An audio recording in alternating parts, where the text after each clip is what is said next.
Hey, bookworms, welcome back to Book Peer. I'm Paul. And I'm Alice. And we are so excited for today because, honestly, this book, Do Hard Things. I mean, just the title alone. It sounds intimidating. Yeah, it does. But it's not what you think. I was expecting like a typical Raha, self-help book. Yeah, like just grind, Exactly. But it really flips the script on what it means to be tough.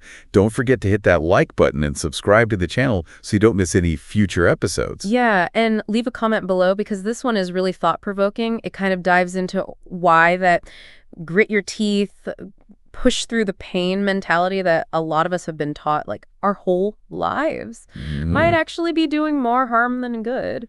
It's like when you start a new job, right? And you're completely lost. But you're like, oh yeah, no, I got it. Like projecting this. Fake it till you make it. Yeah, exactly. A facade of confidence. Or, we see those perfect lives everyone has on social media. Like, come on, people. I know. It's so curated. It's exhausting. It is. And that's what this book is saying. Like, stop trying to, project this image of perfection. It's actually hindering your growth. Yeah, I was reading a section last night, and it was like basically comparing it to like ignoring a check engine light in your car. Uh-huh. You might think you're being strong by pushing through, but you're setting yourself up for a major breakdown later. That's such a good analogy. And, the book argues that real toughness isn't about suppressing your emotions. It's about understanding and working with them. So then what does real toughness actually look like? Well, they break it down into 4 pillars. And you can think of it as like the foundation is a strong, resilient you.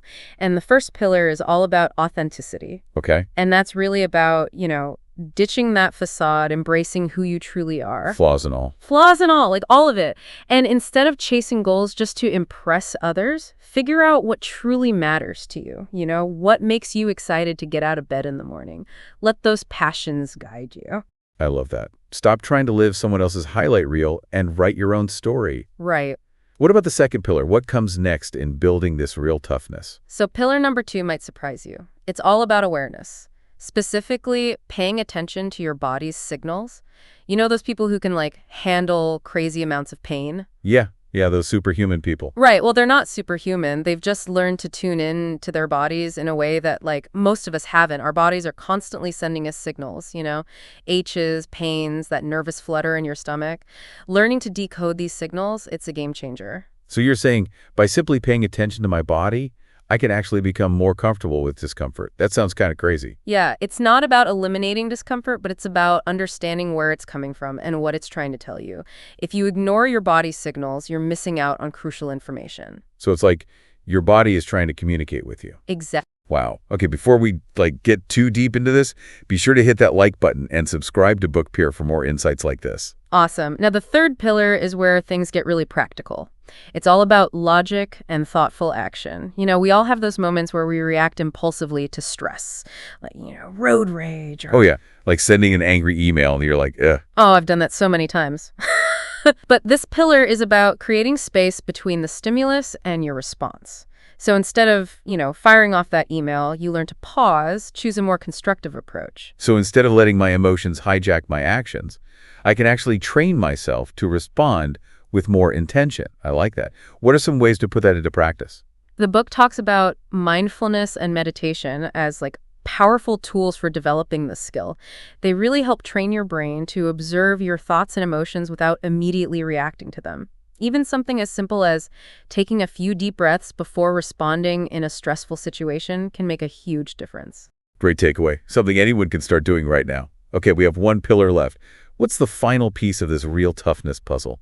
Okay, so the fourth and final pillar is all about commitment and meaning. This is like the fuel that keeps you going when things get tough. Yeah, because if you're forcing yourself to do something that you hate, you're going to give up so easily, right? Right. So think about it. If you genuinely believe in what you're doing, it aligns with your values, you're so much more likely to push through those difficult moments. So it's like finding your why. Yeah, your why.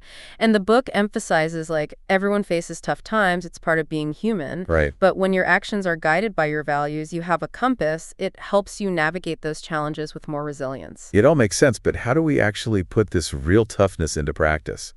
The book talks about this vaccine approach. And that sounds interesting to me. Can you explain that a bit more? Yeah, think of it as a vaccine for your mind and spirit.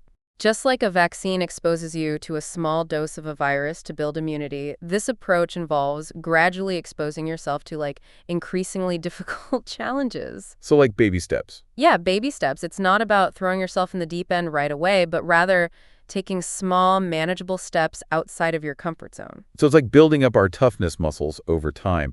What are some examples of how someone could apply this vaccine approach in their own life? Okay, so let's say you are terrified of public speaking. A lot of people are. I know, me too. So instead of signing up for a TED Talk right away, Right. you might start by practicing your presentation in front of a few friends. Then maybe you volunteer to speak at a small community event. Yeah. And each step builds on the previous one, gradually increasing your confidence and resilience. So it's like a staircase, each step taking you closer to your goal while you're building strength along the way. I like that. And this book doesn't just rely on these feel-good stories, right? It's backed by science. Absolutely. The authors draw research from neuroscience, psychology, and even military training to explain the science behind resilience. It's fascinating stuff. For example, when we were talking about awareness, Yep. they talk about interoception. Interoception? Yeah, so that's your brain's ability to sense the internal state of your body. Ah, Turns out the more we practice tuning into these signals, the better we become at managing our emotions and reactions. so it's like we have this built-in system for resilience, but most of us haven't learned how to use it. Exactly. And Do Hard Things kind of provides the roadmap, one of the most compelling aspects of the book. What's that? It's like the real-life stories. People who have used these principles to overcome incredible challenges, achieve amazing things. Okay, yeah, what are some of the stories? What stood out to you? So one that really resonated with me was about a person who had to overcome a serious physical injury. Okay. Instead of letting it define them, they embraced the principles of real toughness to adapt and find new ways to thrive. Wow. They listened to their body, set realistic goals, and focused on what they could control. That's so inspiring. It is, and it's a powerful reminder that even in the face of setbacks, we have the power to choose how we respond. And that embracing real toughness can help us not just survive, but thrive. Exactly. It's not about denying the difficulty, but it's about finding the strength and the resilience to navigate it in a way that helps you grow. So I'm curious, what stands out to you about these ideas? I think what resonates most with me is this idea of shifting from a mindset of powering through to a mindset of understanding and working with myself. It's a much more compassionate and sustainable approach to facing challenges. It's instead of trying to be a superhero who never falters, we can embrace being human with all our imperfections and vulnerabilities. And that's where true strength lies. That's a beautiful way to put it. It's about recognizing that true strength isn't about denying our human experience, but about embracing it fully. So for someone listening right now who's struggling with a difficult situation, what's one piece of advice you would give them, based on what you've learned from Do Hard Things? I would say start by acknowledging your feelings. Don't try to push them away. Ask yourself, what is my body trying to tell me? What are my emotions revealing about this situation? Once you've tuned into those signals, you can start to respond in a way that's aligned with your values and your goals. And remember, you're not alone in this. Everyone faces challenges. And by embracing these principles of real toughness, you can develop the strength and resilience to overcome them and come out stronger on the other side.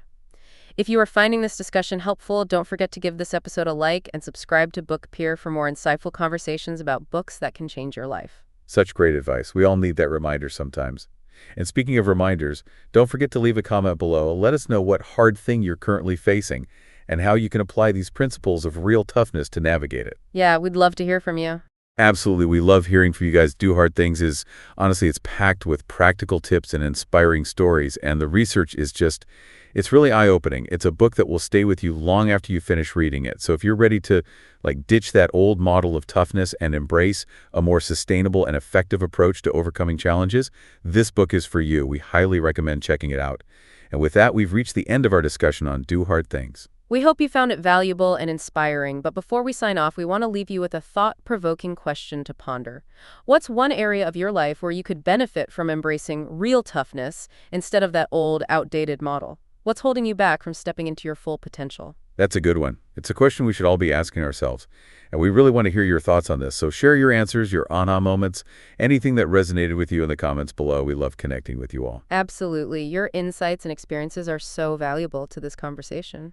Well, that wraps up our look at Do Hard Things. I have to say, this book has really challenged my own thinking about toughness and resilience. Me too. It's a powerful reminder that we all have the capacity to overcome challenges and achieve incredible things, but it starts with understanding and embracing our true selves, not some idealized version of toughness. Couldn't have said it better myself. Huge thanks to all of you for joining us on another episode of Book Peer. Make sure you're subscribed so you don't miss our upcoming episodes. We've got some amazing book lined up that we can't wait to share with you. Until next time, happy reading!